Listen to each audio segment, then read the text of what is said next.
What's up guys, Quinn here. So I'm in my new classroom now and I'm ready to build two 12-foot aquarium stands. These things are going to be massive. I can't wait to get this project started, so let's dive right in. Okay, Quinn, the mad scientist, show us your plans and blueprints for these DIY stands. I'll do my best.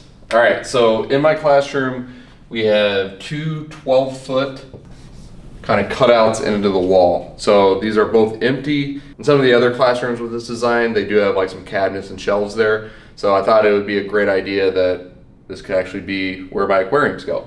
We are going to stack cinder blocks like this. We're going to do 2 stacks of 5 that are going to be running long ways together. And you chose cinder blocks because they're durable but also super cheap, right? Yeah, so cinder blocks run you just under $2. So with this build, this is 2 times stacks of 5s, which means we got 10, 10, 10, and 10, which gives us 40 cinder blocks. And remember, I'm doing this times 2, so 40 times 2 is 80, which means we got 80 cinder blocks that we need to move into this classroom to build the base of this stand. So obviously it's very durable, cost effective for 2 big stands, but the big drawback was probably moving it in here. Yeah, so as you will see as we move through this video, one thing that I grossly underestimated was how much cinder blocks weigh. Cinder blocks weigh about 45 pounds each. No, they don't. Yes, they do. So we got 80 cinder blocks times 45. Troy, what was the number? I think 360. 3,600 pounds of cinder blocks that I need to move into this classroom. So even though it was a ton of work, the whole reason why I use cinder blocks is because they are very sturdy and can hold a ton of weight. So obviously when I have 3 aquariums on this 12-foot stand, I want something that is able to hold all of that weight and I don't have to worry and have sleepless nights about it maybe collapsing or anything. And also being in a classroom, it's not really feasible to cut a bunch of different lengths of wood and screw all that in place. The cinder blocks were easier for you to just bring in. Correct. And as you will see as we go through the actual stand top, we did cut actually a good amount of wood in this classroom, but I asked Sean, my awesome carpenter friend, if he thought that the cinder blocks were worth it after we had to lug all these in here, or if I should have just done a wooden stand, and he thought definitely the cinder blocks were the best choice, just for the peace of mind that they are going to definitely be able to hold the weight. So moving on to the actual stand itself, basically it's just going to be like a tabletop where as we went through it, Sean actually came up with the idea we are going to basically frame each of the tops with 2x4s like that, and then we're going to use adhesive to have the wood into the cinder blocks, and as well we're going to drill into the cinder blocks, so make sure that the wood and the cinder blocks are totally married and there's no give or anything like that. After we do that, then we're going to lay a 12-foot piece of high quality plywood over the top. We're going to drill that into the 2x4s that are framing the cinder blocks and drill that into that to where everything is totally connected and it is just one large piece of furniture. And at the end of all this, once they're built, are we going to give an estimated cost? Yes, so that is one thing that I kept track of, and we will go through all the expenses at the end of the video to give you an idea of how much this would cost and see if it's feasible for your setup. And when you're building a tank stand like this, you could cut it down to size, which is also great because of the way you can move the cinder blocks. So you could basically take what Quinn did and apply it to whatever size that you want. One thing that was really important for me when I was designing this is I want my tank stand to be eye level. And that means I need the 5 cinder blocks to get me that 40 inches of height. I didn't want to do like 1 or 2 or 3 cinder blocks and then the aquariums are low where you have to lean down to see them. These are going to be really awesome because they're all going to be eye level, kind of like you would see at a professional aquarium. So we are at Menards, ready to pick up our center blocks. As you can see, I brought the big guns. That is Sean, best handyman in the south suburbs of Chicago. So we got the center blocks right here. Just ordered 80 of them. So as it turns out, this is actually gonna take 2 trips. We can only fit 40 in here right now. I did all the work, Sean didn't do anything, per usual. We arrived, load 1 at the school, loading up the cart. Luckily my classroom is literally right here. That's where the tanks are going. So Sean's already hard at work. Quinn's filming. And Quinn is filming. Got all of load number 1 in here. So this is 40 center blocks. That will make the stand right here. It was a lot more work than we thought. We're a little tired, a little sweaty. But I think we're gonna just go ahead and get started on stand number 1 and then go back for stand number 2. That's gonna go right here. So we'll get to stacking these and we're gonna glue them together with some, is that silicone, Sean? Polyurethane sealant. Yeah, what he said. And then we're gonna get them all stuck together. That'll be step 1. All right, we just loaded the last 40. I have minimal skin left on my hand, but we gotta go get some more caulk in Menards. So let's do it. Save big money. All right, so we got 2 of the towers done. Now we're measuring how we want to do the next 2 towers right here. You can see I did do 5 center blocks for each of them. That is on purpose to try to get the tanks more eye level. So it's a little bit taller of a tank stand than I'm used to, but I think it's gonna really look good. So we have the 2 markers for where the next 2 towers are gonna be.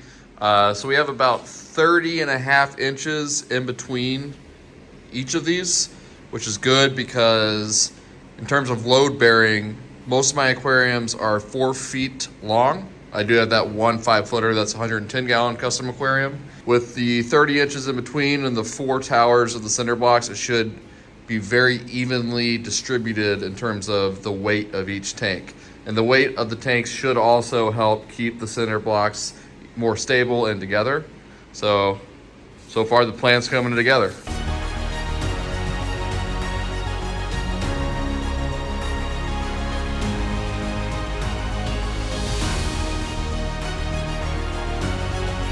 All right, so we are grabbing the 2x4s for the brace of the soon-to-be aquarium stand. Got Sean out here helping me again. Then we're gonna head to the classroom and start cutting up some wood and making the stand. So we got the wood into the classroom, ready to build the top here. Disregard the band practicing outside. Sean's doing some final measurements, and then we'll get to cutting and put it all together. It's finally happening. The plan is we're gonna run a 12-footer in the front and the back, and then we're gonna cut to join those, and then adhesive them to the cinder blocks as well. So we'll screw through here, adhesive through here. That'll set up overnight, and we should be all good to go. All right, watching the master at work here. I'll go get them.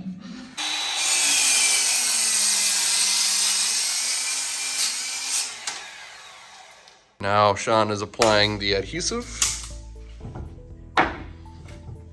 So make sure that the boards are sticking onto the cinder blocks.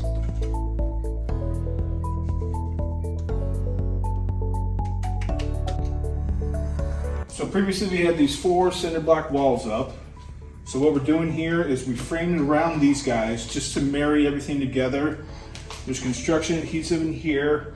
I'll throw some mason screws through the wood so that it'll marry it even more.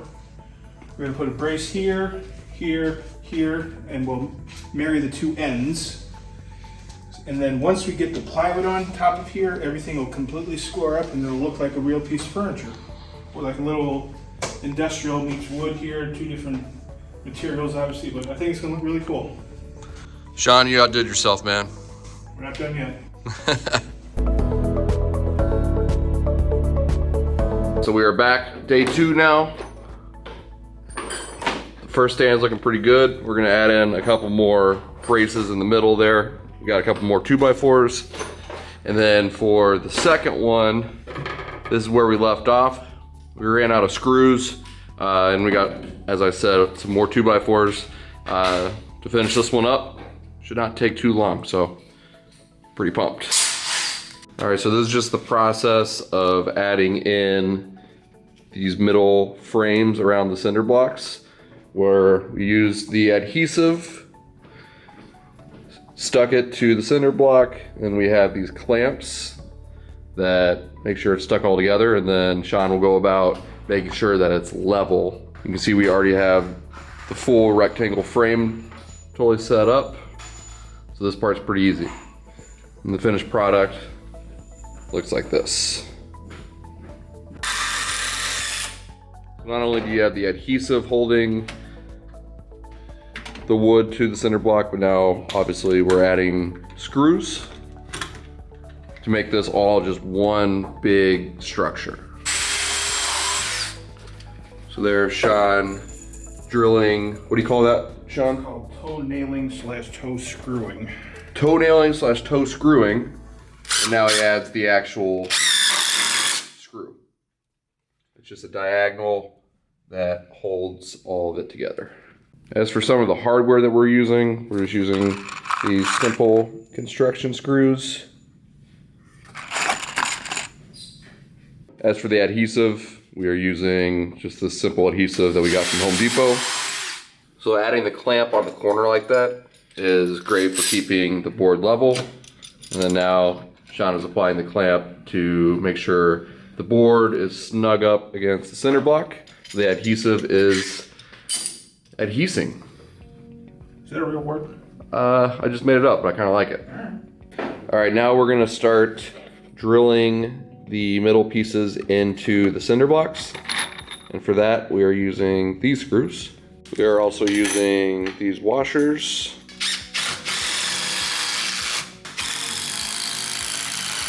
So now Sean is just covering up the holes where the bolts went into. What is this called, Sean? Just basic wood filler, and take like an hour to dry. We'll come back and sand it. And when we stain it, you'll never even see that they were there. It's gonna look awesome. All right, so now we're combining some pieces to the top. We're making it all one big piece. Trying to make it look like one big sheet. One big sheet. We got the pocket screws. Is that what Pocket hole jig. Pocket hole jig. So these screws. Hold on, one of these things. Do explain. So that drills the proper depth based on the thickness of the material you're using, and then they give a coordinating size screw for whatever thickness you're using, and it'll drill to where this hole is as deep to where the screw will be half in the piece you drilled into as to the piece you're mating to. Gotcha. So we're combining this to the larger sheet here. So we have the top laying down on the base. Looks pretty good. Now we just need to screw the top into the base, and it's all just one big piece. Looks pretty cool. What do you think, Sean? Believe it or not, Quinn used a power tool. I sanded the seam and rejoined the pieces together. So now we are waiting for the iron to heat up, and we are going to add the Edge banding, edge banding so you don't see all the plies. so you don't see this. So we'll iron that on there, sand it down, and then we'll get to staining. So this is what irons are used for this whole time. Yeah. Never knew that.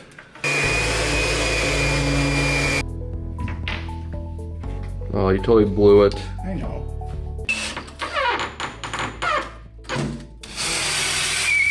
All right, on to staining. That's about how the first coat's gonna look, but it's gonna darken up with each one. And how many coats will we do? 3. 3 This coats. first one will drink really fast.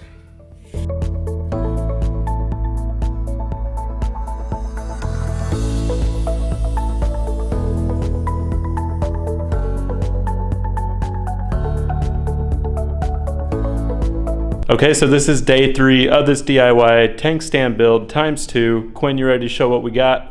Absolutely. Very convenient for Troy to show up after the stand is built. I'm glad I didn't have to move the center blocks, but let's get to it. So we just got here on day 3. The stain is totally dry and the stands are completely finished. So I could not be happier with how these turned out. They look so nice with this awesome stain. And I mean, these things are so sturdy. They can hold so much weight because we have the center blocks.